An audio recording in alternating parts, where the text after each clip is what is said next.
Friends, last class में हमने बात करी थी इंडिया की साइज़ के बारे में, और उससे भी लास्ट क्लास में हमने बात करी थी इंडिया की लोकेशन के बारे में।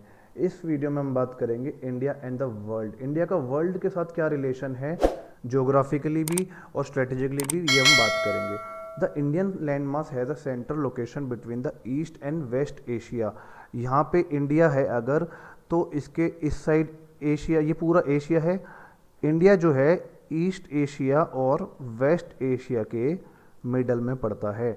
मतलब इंडिया जो है बीचों बीच पड़ता है वेस्ट और ईस्ट के। India is the southward extension of the Asian continent. जो एशियन कॉन्टिनेंट है उसका साउथवर्ड एक्सटेंशन है। अब इसको मैं आपको इसमें एक फिगर में आपको दिखा देता हूँ कि देखिए ये है ईस्ट एशिया, ठीक है, जिसमें ये रहा चाइना, ठीक है, नेपाल, ये सारी कंट्रीज आ गई। और ये है वेस्ट एशिया,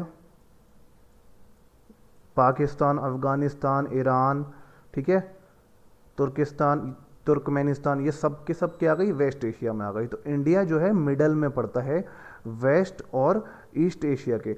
और ये जो पूरा कॉन्टिनेंट है एशिया का, इसका साउथवर्ड एक्सटेंशन है, मतलब साउथ में सिर्फ यही पड़ता है, ठीक है, और कोई कंट्री नहीं पड़ती। अब आगे पढ़ते हैं। The trans Indian ocean routes which connect the countries of Europe in the west and the countries of east Asia provide a strategic central location to India. अब ये क्या कहना चाह रहे हैं इसमें कि जो यूरोपियन कंट्रीज हैं उनको जो है अगर ईस्ट एशिया की कंट्रीज से लिंक बनाना है तो इंडिया से बात करनी ही पड़ेगी। मतलब कि इंडिया बीच में आता है। यूरोपियन कंट्रीज़ अगर यहाँ हैं और एशियन कंट्रीज़ अगर यहाँ हैं तो बीच में इंडिया आता है। तो इंडिया से होते हुए इनको जाना ही पड़ेगा, कुछ भी कर लो। तो एक इंडिया के पास स्ट्रेटेजिकल सेंट्रल लोकेशन थी, क्योंकि इंडिया के ईस्ट में जो कंट्रीज़ पड़ती हैं उनको भी यूरोप से कनेक्शन बनाना है।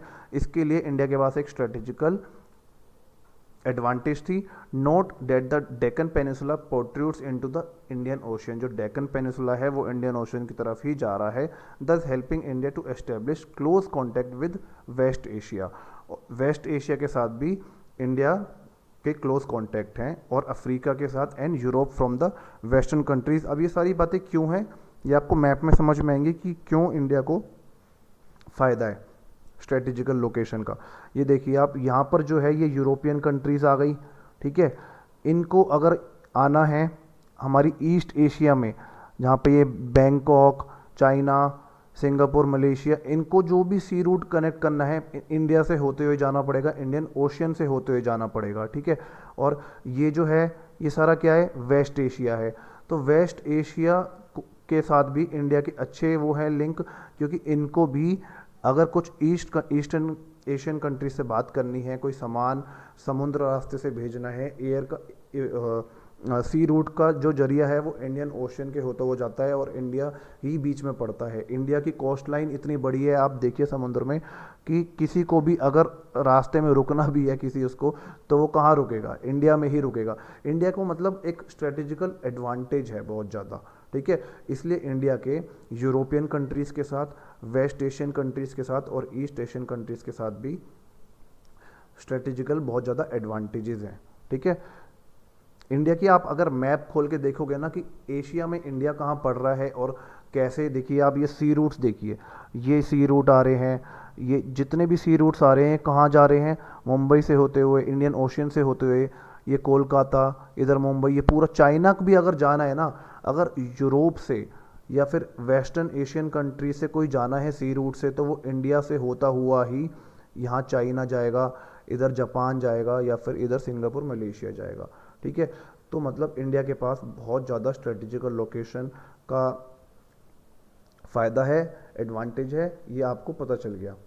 तो अब बात करते हैं, no other country has a long coast line on Indian ocean as India has, and indeed it is the India's eminent position in the Indian ocean which justifies the naming of an ocean after it. इसका मतलब क्या है कि भाई किसी भी country के पास इतनी लंबी कोस्ट लाइन नहीं है। अब मैंने आपको लास्ट क्लास में बताया था कि कोस्ट लाइन क्या होता है, जो समुद्र से लगी हुई लैंड बाउंड्री होती है किसी भी कंट्री की, तो हमारी जो लैंड बाउंड्री है आप देख सकते हैं फिगर 1.3 में, ये हमारी कोस्ट लाइन कितनी लंबी है, ये सारी सारी ये कोस्ट लाइन है हमारी जो समुद्र से लगी हुई हमारी लैंड बाउंड्री है।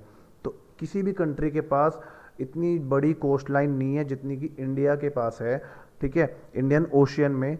और जिसकी वजह से इंडियन ओशियन में जब इतनी बड़ी कोस्ट लाइन है तो जिसकी वजह से उस ओशियन का नाम भी इंडिया से शुरू होना जस्टिफाई होता है, क्योंकि इंडिया ने ही उसका इतना सारा कोस्ट लाइन शेयर कर रहा है तो उसका नाम इंडियन ओशियन इंडिया के नाम से होना जस्टिफाई होता है, ठीक है।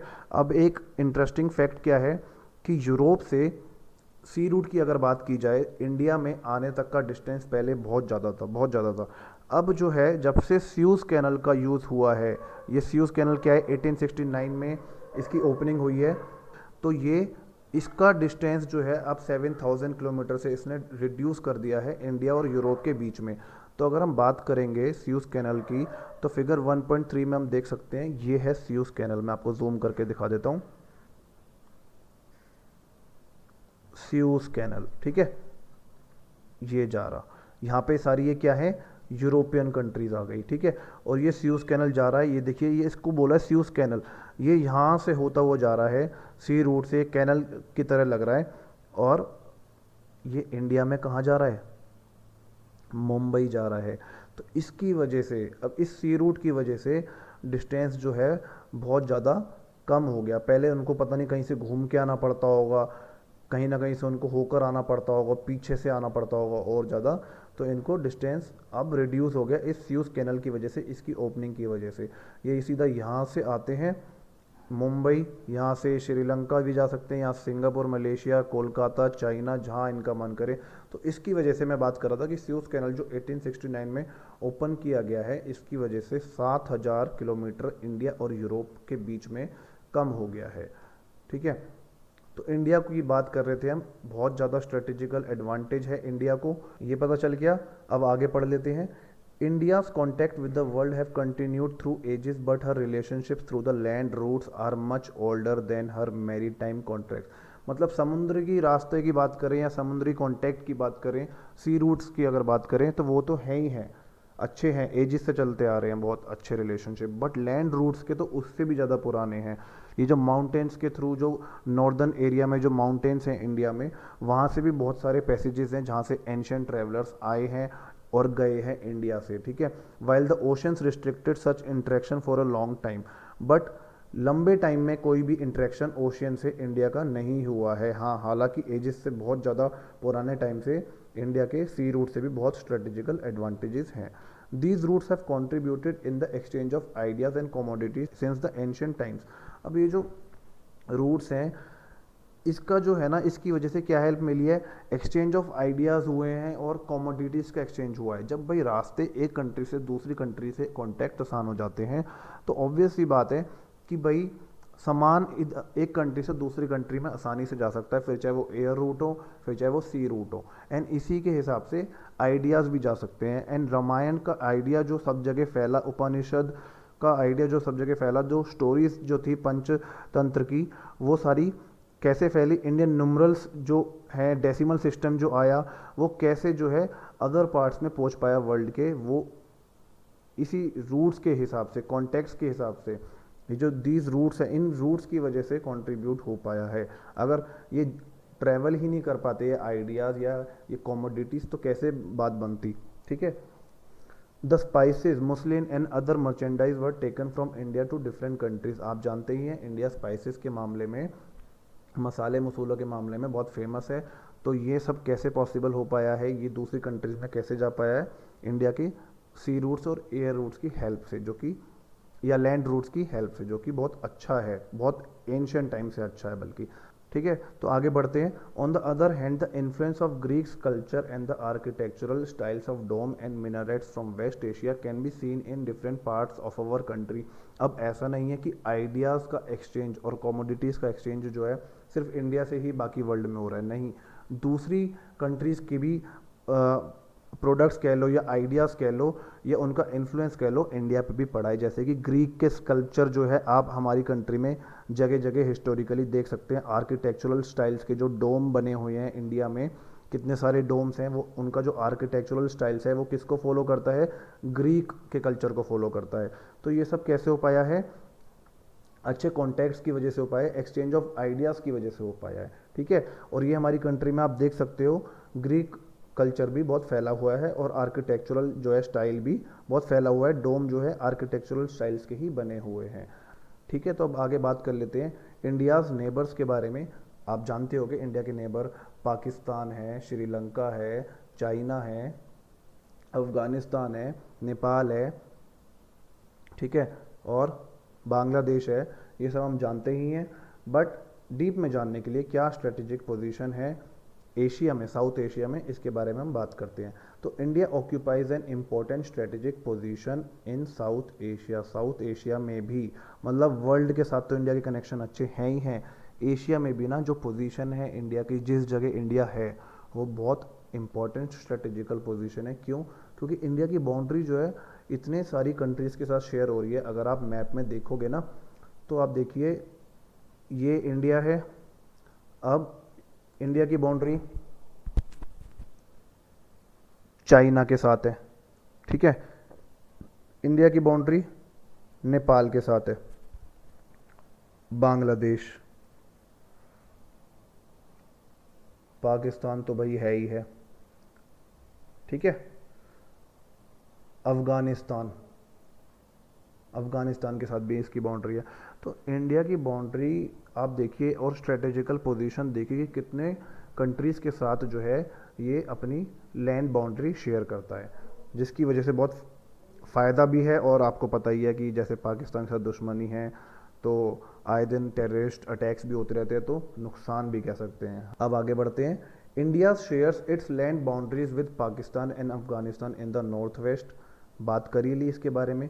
नॉर्थ वेस्ट में पाकिस्तान और अफगानिस्तान के साथ इंडिया अपनी बाउंड्री शेयर करता है, चाइना के साथ करता है, नेपाल एंड भूटान के साथ नॉर्थ में करता है। चाइना, नेपाल और भूटान के साथ अभी मैंने आपको बताया ये इनके साथ नॉर्थ में करता है, और म्यांमार एंड बांग्लादेश के साथ ईस्ट में करता है। ये देखिए ये रहा म्यांमार, ठीक है, तो इसके साथ कहाँ कर रहा है, ये ईस्ट में कर रहा है। और दो ऐसी आइलैंड कंट्रीज भी हैं जिनके साथ साउथ में इंडिया शेयर कर रहा है। वो कौन कौन सी हैं? श्रीलंका एंड मालदीव्स। ये दोनों क्या है? आइलैंड कंट्री हैं। Our southern neighbors across the sea consist of the two island countries, namely वो नेमली कंट्रीज कौन कौन सी होंगी? श्रीलंका एंड मालदीव्स, जैसा मैंने आपको बताया, ये रही Sri Lanka and Maldives. Sri Lanka is separated from India by a narrow channel of sea formed by the Park Strait and the Gulf of Mannar।